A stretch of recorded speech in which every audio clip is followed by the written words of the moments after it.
gusto na ko mo comment about our STEM subjects. So, STEM means science, technology, engineering, and mathematics. And based sa report, and this is from ABS-CBN's TV Patrol post, sabi niya, yung mga rating natin, especially sa STEM subjects, which is, again, science, technology, engineering, and mathematics, pababa ng pababa. Halos hindi marunong magbasa. We have put in place a program for the retraining, re-education of our teachers.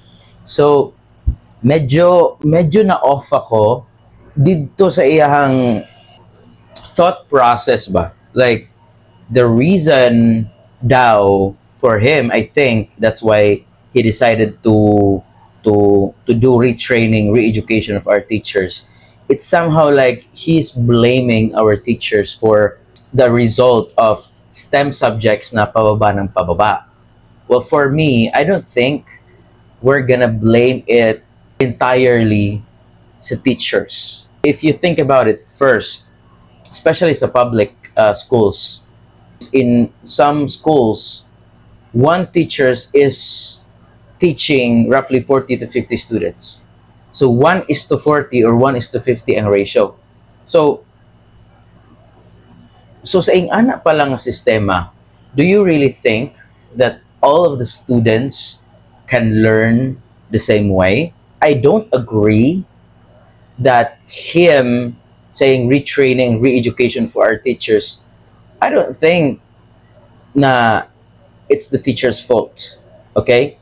Because if you're going to think about it, teachers should be just teaching the students. Aside from teaching, sa mga hindi nakakaalam dyan, may mga admin task pa yung mga teachers eh. Lahat, ang dami-dami pa nilang ginagawa. Ang daghan pa kayo silang mga ginabuhat. Aside sa pagtudlo, that's supposed to be in a perfect world, dapat magtudlo lang sila. Focus lang yun sila sa pag-teach. Teachers nga eh, di ba? So dapat dito mag-focus sila sa modules, kung saan effective way para magkataon ng bata, mag-focus sila sa syllabus, kahit na line man of learning curve ang bata, they should know if kaning bata is visual or kinesthetic or auditory ba na, kanang maminaw lang, makataon na. So there's a lot of things that needs to consider also sa teachers na part, and not just blaming them because of the rating na pababa. Kung mag-hire daay ka og mas daghan nga administrative staff that can do all the admin tasks, that can do the paperwork, that can do the grading system, or I don't know, what are other admin tasks na ginabuhat sa mga teachers, right? Daghan kayo, ang uban ana, mag-overtime paguna sila para lang mahuman ng ilang admin task. Oh, tapos usay mo sayo pa, para mag-prepare and this and that. So, what if we hire or you hire more administrative staff para mawad-an og load ang mga teachers ba?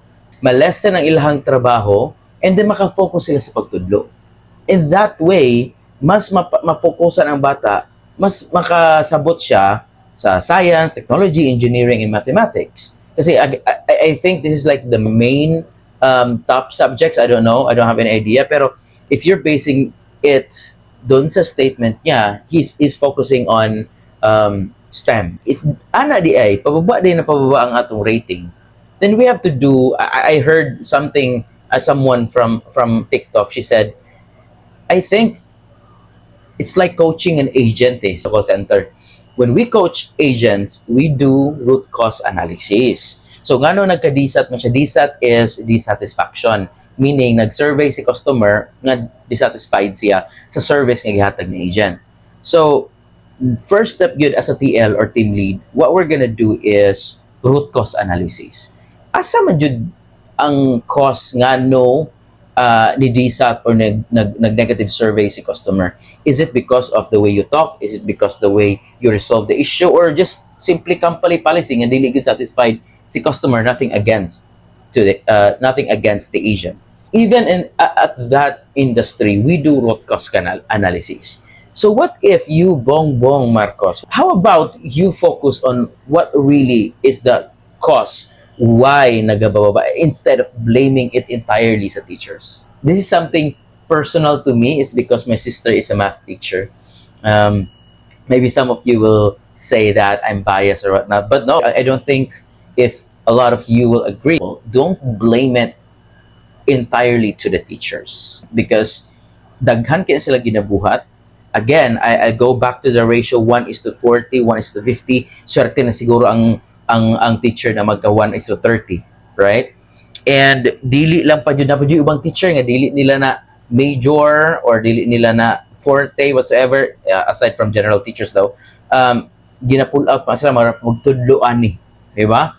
So mag-study na pud sila para itudlo ni. And so there's a lot of things I think that you could remove from teachers' tasks so that they can focus it on just teaching the students.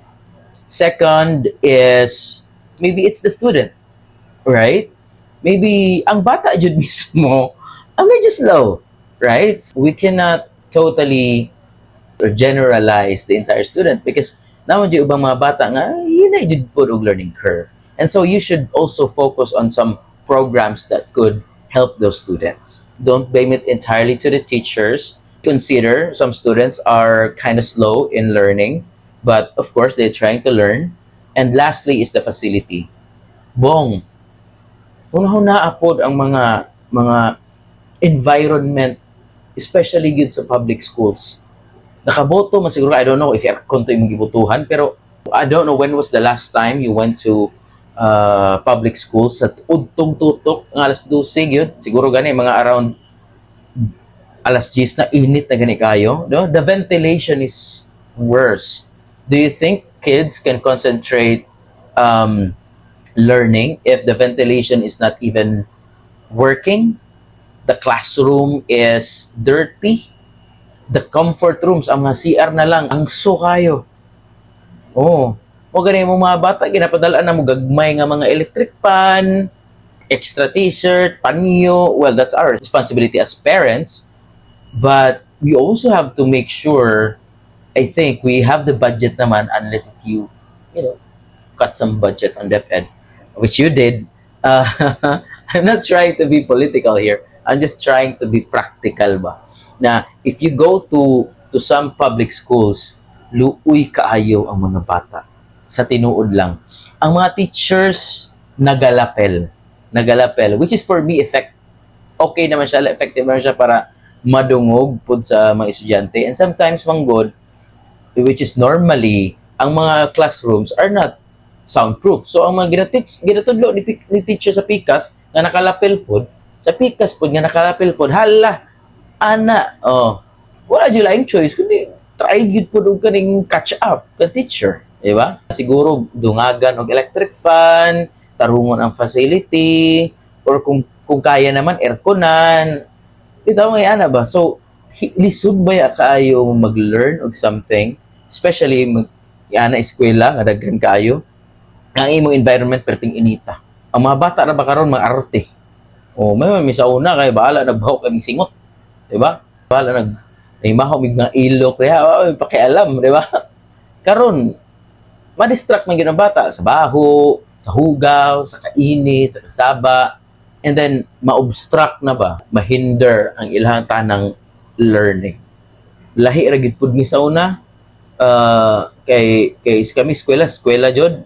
Siguro kato ng mga nag-high school nag-uyab-uyab na, pero naaman gyapon may goal gyapon ba to learn, to move up, di ba? Nga kani tarungon jud nako kay kanang dili ba ko maka-move up sa next level kung di ko kabalo mubasa, di ko kabalo mo multiplication table, di ba? So gihapon na ba, and dili na ko magets asa nag-change. I don't know if my memory serves me correctly. Dili ka maka-move up sa grade 2 kundi para kabalo mubasa na sa grade 1, ana ba? So I don't know asa naman nawala na ba siya or nag-stop na ba siya kay maura magyapon siya ng sistema. And so, I think, again, I will go back to my proposal that maybe you could do a root cause analysis and figure out the pain points. Figure out the pain points and then resolve it from there. Kung ang problema, ang numbers of teachers, then hire more teachers. Ang problema kay daghan na kay workload ang teachers, kinahanglan administrative staff, then go ahead and hire more administrative staff. If ang estudyante man ang problema, do a root cause analysis, o may problema ning bata. Is it the environment? Iya magiging utok o nabay problema ni sa pamilya? Or unsa man yun? So by doing all that, you can connect the dots and then make an appropriate solution, right? Instead of retraining na pod, re-education na pod sa mga teachers. I don't have anything against learning. I am advocating for it. I believe ang mga teacher na magud sila yung mga seminar, right? Na ay mga siguro webinar na karon, ay mga webinars. I don't think we need some retraining and education. And maybe some of you will disagree. I'm open for any conversation and healthy argument. But for me, at my point of view, though, you really have to revisit the education department. I don't want to touch anything about Sarah's involvement into this. That will trigger a lot of people when it comes to politics. Way back, there's already an issue and also a loophole in the education department. It's just so sad that knowing that naanaganita sa modern day era, naga-depreciate ang knowledge sa mga bata. I think it's really important. Education is really important. And I think that is one of the focus of our administration. And based on the Constitution, again, I don't want to get so deep into political aspects here. What I understand is, based on our Constitution, the Ed department should always have a bigger budget. But again, that's another discussion. Because if you think about it, if you have no budget or zero to low budget, how can you improve your facility, right? How can you improve the quality of education? How can you improve the quality of teaching? If our focus is just to our future kids, our future leaders, our future children, if our focus is to improve the quality of life and education going forward, I think fixing the Department of Education must be the top priority instead of impeaching that specific person, right? But again, there's another discussion. That's just my opinion. That's just my 2 cents. That's just my 2 cents about this. Okay, let's move on to